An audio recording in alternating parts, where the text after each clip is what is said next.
What up, folks? Once again, it's your boy Tim with another ride sharing video. Unfortunately, I often bring videos making it clear that neither Uber or Lyft gives a damn about our safety.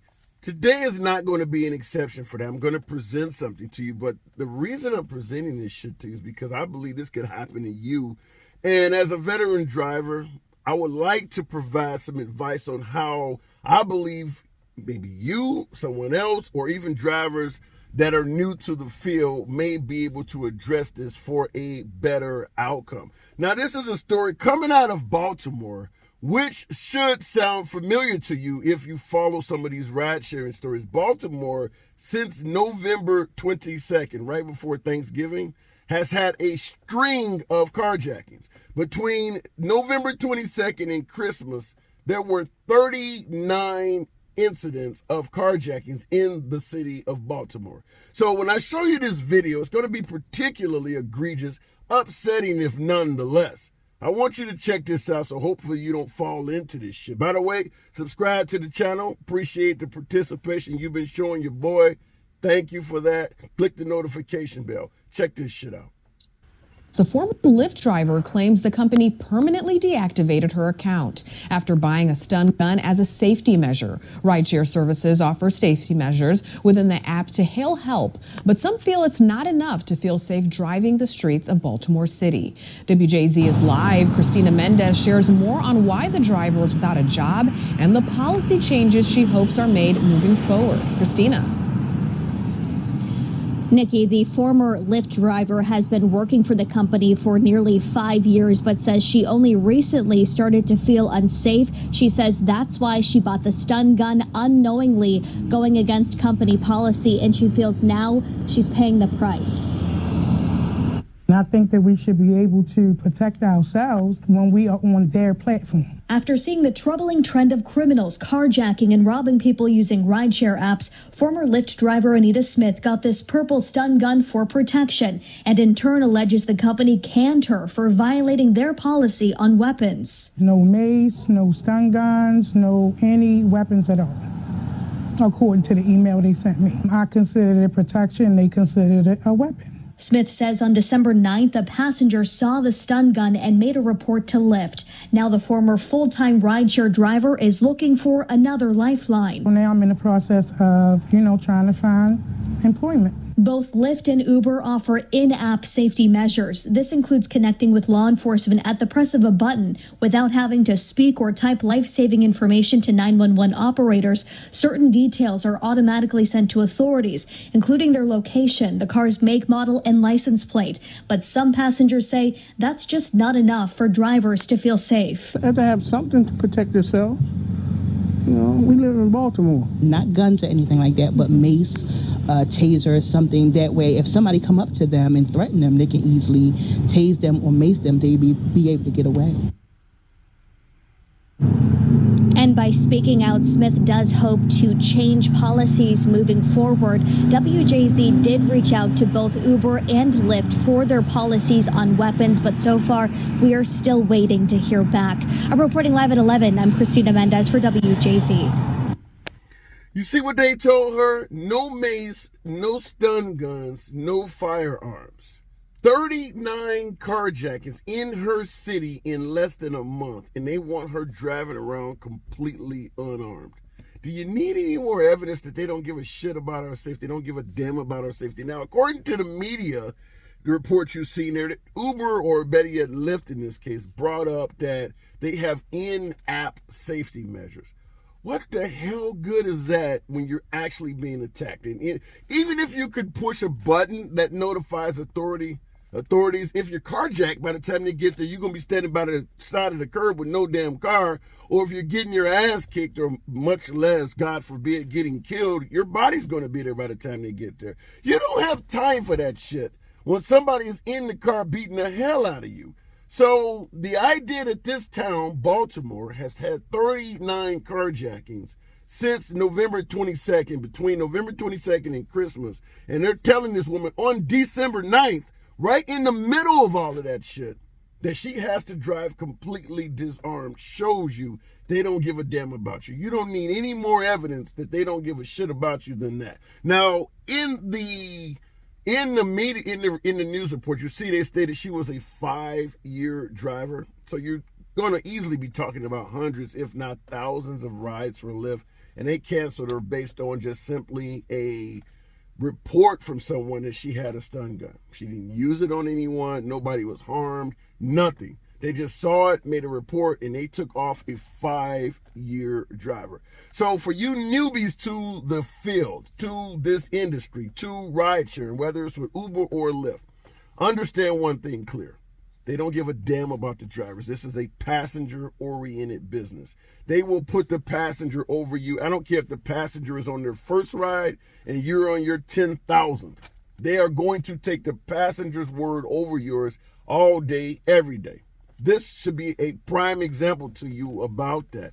But what advice I want to give you guys is, if you are accused of some shit, and I want you guys to let folks know in the comments, have you been accused of anything by the passengers that was either bullshit or completely fabricated, and Uber or Lyft threatened to throw you off the platform? Because they take the word of passengers first. Let us know if you faced that coming from passengers.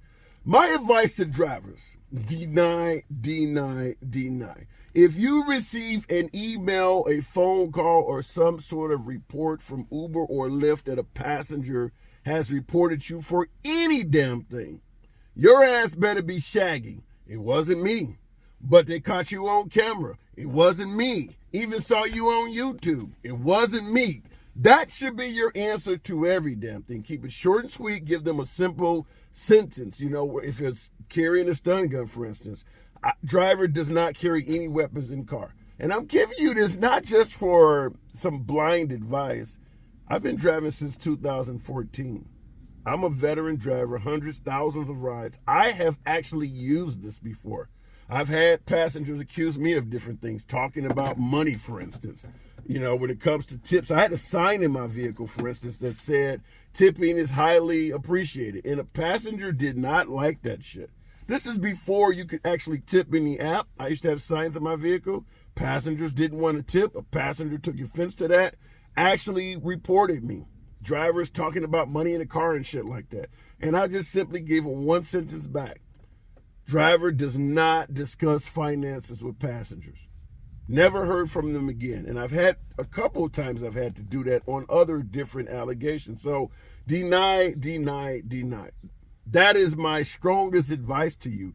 However, I want to talk about another issue that I believe puts both Uber and Lyft in the crosshairs for a potential lawsuit. If you notice in the news report there, the newscaster said they reached out to Uber and Lyft about this weapons shit, and they have not responded. You know why they have not responded? Because if something happens to you while you're on the road, and you can show that if you had a gun or a knife or some shit, you may have gotten out of that, but Uber and Lyft has demanded you drive completely unarmed, they could face liability issues. So they're not going to respond to these reporters and tell them any damn thing. In fact, the woman that is claiming that she was told that a driver by email that drivers cannot carry stun guns, knives, or anything like that, my guess is Uber would deny that conversation even happened if something comes up. They don't want it in clear-cut writing that drivers have to be completely unarmed. Because first of all, let's be clear. We are independent contractors. We are not employees. If carrying a stun gun, mace, a pistol, or whatever it may be is 100% legal in your state, Uber and Lyft have no right to tell you you cannot do that as an independent contractor. As an employer, if you work for FedEx or Amazon or the post office, yeah, they could tell you cannot carry guns in your vehicle. But as a independent contractor with essentially no insurance, if you get your ass beat or somebody carjacks you or kills you while you're operating for Uber or Lyft, You think they're going to really help you out or help out your family or anything like that? Whereas these other companies like FedEx and Amazon, if something happens to you in the commission of the job, they're going to do a lot more for you because they're employers with an employer-employee relationship. What Uber and Lyft are trying to do is also enjoy the spoils of having the power of an employer over an employee without giving you any of the benefits that come along with being an employee. So they're kind of essentially trying to have it both ways. This is where we need legal counsel to push back. They should not be able to tell you you cannot carry legal firearms, legal weapons such as knives and screwdrivers and shit that I recommend. I've showed you videos. I recommend carrying something. I do not recommend being out here in these streets, particularly those who drive after dark, unarmed. It's just not safe. It's not smart. I would strongly suggest you carry a weapon either on the ankle of your non-dominant leg or under your thigh, because those are places that the passengers are least likely to see it. In this case, the passenger simply saw her with a stun gun and reported it. That's all they did. That's all they did. They saw her with a stun gun, made the report, and that was enough to get a 5-year veteran terminated from the app. That is fucking ridiculous. Nobody was hurt. The stun gun was not drawn on anybody or anything. Just a visualization of it got her thrown from the app right before Christmas in the middle of a carjacking spree. What the hell? Last but not least, I strongly believe that if you're in a pro-Second Amendment state, one of the states that is very favorable to carrying guns for citizens, which right now is damn near all of them with the exception of maybe California, New York, and Illinois, most states are okay with you carrying a gun. I believe that it wouldn't hurt for some of us, and I'm going to do this, it wouldn't hurt for some of us to send a letter or two to the NRA. They have stepped up and protected the rights of many citizens to carry firearms. It's your constitutional right. You can legally carry a firearm in your vehicle in most states in the country. So if you're operating your own vehicle, paying all your own bills, and operating as an independent contractor, why should Uber or Lyft be able to stop you from carrying a firearm? If you were an independent contractor doing lawn care, cutting grass, a plumber, or any other host of independent jobs that exist in this country, courier, process server, whatever the hell you're doing as an independent contractor, you can carry a gun on all of those positions. Certainly if it's going to be left in the car.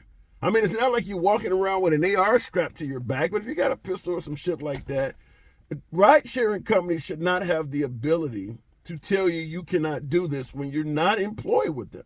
So I do believe this is one where if it was challenged in court, we would easily win. But they know they have us by the short and curlies. We don't have a lot of legal representation, not even a lot of unity in this damn business. So they're going to do and get away with what they can for as long as they can. But I just wanted to run this by you, because if you are ever accused of anything by passengers, your first response should be to deny it. I don't care if they take a picture of you, like I said, but I got you on camera. It wasn't me. Even saw you on YouTube. It wasn't me. Deny, deny, deny. Before I end the video, I want to ask drivers out there, particularly my veteran drivers, have you had someone accuse you of something while driving? You know, send a letter to Uber or Lyft, come up with some bullshit on you or something they did not like. If so, how did you respond? How was it addressed with Uber and Lyft? Did they remove you from the platform? What were you accused of, if you don't mind? Like I always say in most of my videos, a lot of new drivers watch this shit, and it can be very beneficial to other folks just getting in the game to help them prevent from going through the same bullshit and experiences that us veterans have had to go through. So state your experience. I'm curious to see. As always, I respond to any and all comments. Subscribe to the channel. Appreciate the participation, the love, and all of that other good shit that you guys show your boy in the comments. So until then, see you in the next video.